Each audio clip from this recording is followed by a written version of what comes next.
In an unusually blunt message at the NATO defense ministers' meeting in Brussels, the United States issued a stark ultimatum to its transatlantic allies: dramatically increase military spending or risk the unraveling of America's security umbrella.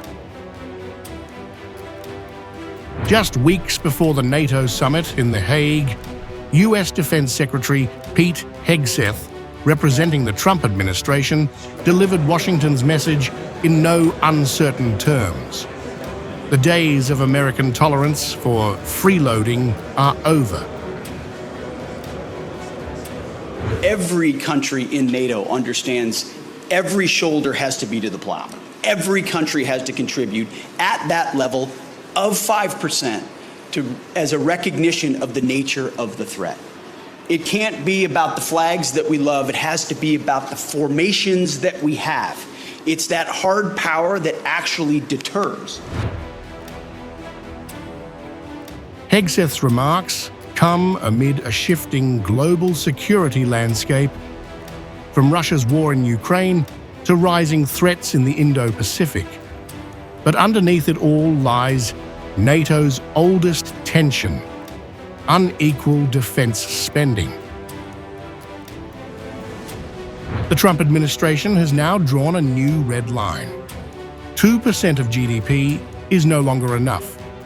The new expectation is 5%.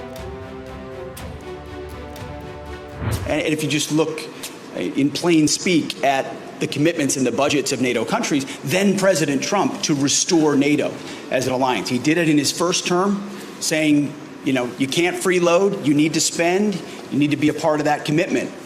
European countries stepped up.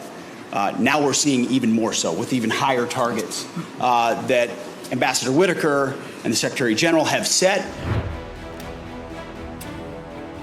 The proposal represents a major shift in US expectations and poses a direct challenge to NATO unity, especially ahead of the Hague Summit. Many European nations are still lagging behind the existing 2% goal, let alone the 5% now being demanded. For NATO's new Secretary General Mark Rutte, the Hague Summit is a test of his ability to navigate pressure from Washington. While more measured in tone, Rutte didn't shy away from echoing the urgency. We heard the message. Today will be an important meeting, because today we will agree on the capability targets we need going forward to keep 1 billion people safe in NATO territory. And we already know we need to spend much, much more if we want to fulfill all these targets. There has been a total commitment by the US to NATO, but also this expectation that European and Canadian allies will step up spending. The ministers also discussed Ukraine. Both Hegseth and Rutte praised President Trump's role in pushing diplomacy, even with Vladimir Putin. I also want to thank you and the President for what you are doing with Ukraine, driving the peace, engaging with President Putin, breaking the deadlock. And I think that is extremely important, and also today we will discuss Ukraine. But the broader message was unmistakable. NATO's deterrence must be rooted in credible hard power, not just symbolic unity. It can't be about the flags that we love. It has to be about the formations that we have. It's that hard power that actually deters. And it can't just be U.S. capabilities. So the United States is proud to be here, to stand with our allies, but our message is going to continue to be clear. It's deterrence and peace through strength, but it can't be reliance.